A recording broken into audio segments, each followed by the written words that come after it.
Well guys, it's Kieran or Killerkizza HD here, and welcome back to Killerkizza Stag Do. Today is Mansfield Town versus Yeovil Town. Now I'm pretty sure in the last episode I said we were going to do Bristol Rovers, but I decided, you know what, Yeovil's better. It's kind of a bigger tie, to be honest with you. So, let's get into this episode. It's a big game, let's do it.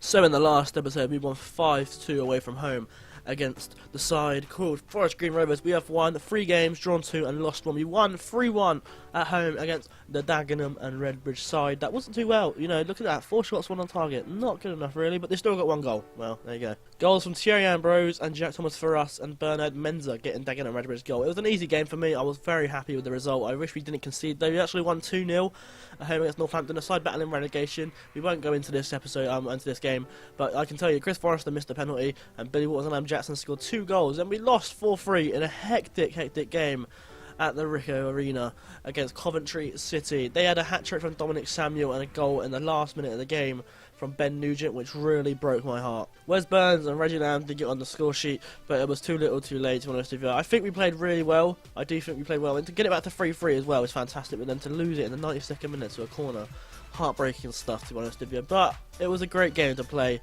and we had to deal with it really. And then we drew 2-2 away from home against Exeter City. Thierry Ambrose and Billy Waters with our goals there, and Ben Swift and Kevin Wright with the goals for us there. And we have a look at Bristol Rovers game when we won 2-0. Reggie Lounchops and Jermaine Hilton actually getting a goal. We dominated this game from start to finish. Honestly, they were not good enough. Bristol Rovers weren't good enough on the day, and it was another away win. And then we drew 1-1 with top of the league Notts County, our rivals. An own goal mess of a game. Look at this, Mark Bowler and Mawana Amavor. Not a fun game to play really, not many highlights, and then own goals galore. So, you know, it's just how it happens. It was a poor game to watch, a poor game to play, but it's a draw against top of the league, Notts County. We have to deal with it. It was just own goals galore. So here is the league table for you then.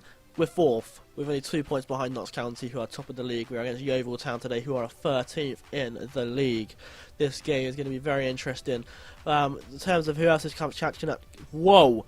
English catching up, Southend 56 points, the only team really behind us. You got Carlisle with 51 and Leyton Orient on 50. Relegation for Barnet and Exeter City with 33 games on the clock. 33 games done, and it's looking good. I think we can, you know, actually win. I think we will do this. I think we will get promotion, and I'm hoping as time goes forward, we actually start to pick up more wins, because we are like one of the 3 sides to have the least amount of losses in the league between Bury and Shrewsbury, and I do feel like we can do this. I really do. So let's have a look at the side I've got to choose then for this big game against Yeovil Town at the Field Mill. So let's have a look at the Yeovil bench first. They have Watson, Awara, Awua? I don't know. Fogden, I think is that Wes Fogden, I think? Maybe McCurdy, Crosdale, Gaffati, and Ward. I think that's Wes Fogden. It's Wes Fogden, a former Pompey player, I believe. Yeah, Pompey player, I knew it. So, their team consists of Krysiak in goal with Alexandra Robolewski as a right back. I can't really pronounce that. We have Sounmi as in the defensive, Lacey and Wood. His name's W. Wood. Is it Woodward? Oh, Will Wood. Boo! In the midfield, they have Cook on the right, Gregory in the left, and Dolan and Malumbi in the middle. And then starting up front of their 4-4-2 is Gormley and Scott Hogan? Scott Hogan! I'm on the ball, lads. I'm on the ball. So, our bench consists of Joe Cracknell, Marzipan, Adam Jackson, Callum Jones, Mal Benning, Jack Thomas, and Jermaine Hilton. Jack Thomas actually dropped for this game, as I believe we need to go a little bit defensive, as Yeovil are on a good run. So here is our starting 11 then. We have Ross Fitzsimmons in goal with Templeton, Aaron Martin, Thomas, and Mark Bowler. It's a defensive. Luke Maxwell and Matthew Willock both playing ball midfielder roles. I feel like we need that because Yeovil are on a good run. We have Billy Waters, Kyle Dempsey as a shadow striker, Chris Forrester as an inside forward and attack, and then Thierry Ambrose is starting up front as a poacher.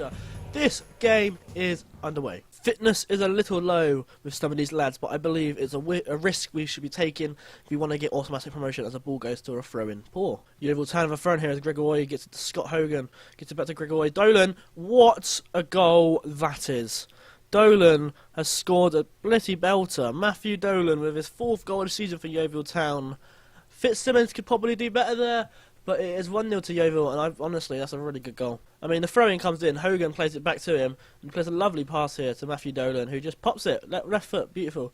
Fitzsimmons should do better though. Fitzsimmons should do better. It's 1-0 to Yeovil at home. Not good. We'll go attacking. See if we can push for another goal. Well, another goal. A goal for us, please. They have another throw in here. Roboleski gets it. Bowler will clear it back to Roboleski. Can we get ahead on this? Dempsey to Chris Forrester. What will he do? Big ball up to Thierry Ambrose. He's on the poacher roll. What will he do? Thierry Ambrose. He hasn't got many options, and he shoots it wide. He didn't have any options. He could have played it in the middle. There's another 41 there. Millie Waters. But he decided to go for goal, and it wasn't worth it. Throw in here, Mark Bowler with a throw. Chris Forrester will bring it down in the middle to Thierry Ambrose, and it is 1-1 in Thierry Ambrose. 17th goal assist of the season, and Chris Forrester with the assist there. We go back up to third in the league. Are they new advertisement boards? Boohoo Man, Pro Direct, Hungry House. What the hell? Are they new? Are they new? I'm pretty sure they're new. If they're not new, then I'm an idiot. I just don't look at the advertising boards enough. But, oh, no. Matthew Willock has come down with a facial injury, and it appears that he has to come off immediately. Jeez Louise, man. We don't need that. Callum Jones is going to come on in the ball midfielder role. We put him as a defensive, while Luke Maxwell will push up as a supporting ball midfielder. We don't need that. Just for these big games coming up as well. That's really disappointing. I hope he's alright. It's really disappointing. I really thought Matthew Willock is better than that, but it's not his fault really. He's just got injured. It's 1-1 at half time.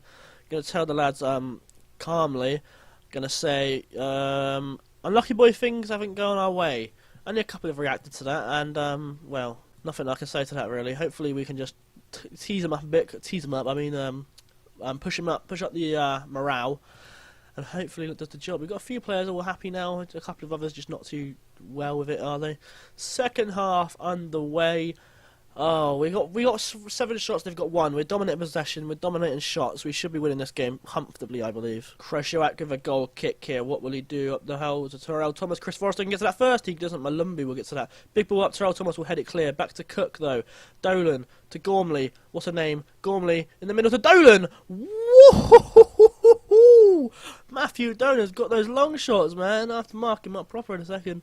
Dolan whipping the ball here. As far as Billy Waters will head it clear. Can Callum Jones get to that? He can't. Cook. Back on the left-hand side to Matthew Dolan to Gormley. And we get in the way of that. Fantastic. Thierry Ambrose, can you do anything with it? You cannot. Unless something happens here, it's going to be full time. It's going to be a 1-1 draw. It is 1-1 draw. I feel like we played okay. I think we should have actually won that game, to be honest with you. But I'm going to say aggressively, you weren't good enough, to be honest with you.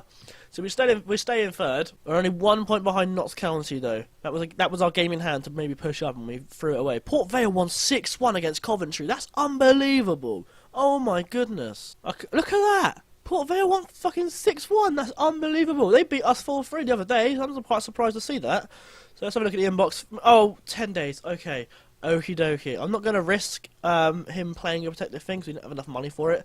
And Max will reduce shows our forwards. So here at the league table for you after that game. Port Vale actually pushed up quite a fair bit after winning 6-1. And we are staying third. So our next game is going to... Well, actually, should I even say my next game? Because I keep on changing it. Right, I'm not going to tell you who we're playing. But I'm going to tell you it's one of these 3 here. I'm going to tell you it's either Carlisle, Accrington Stanley, or Port Vale. I don't know who will it be.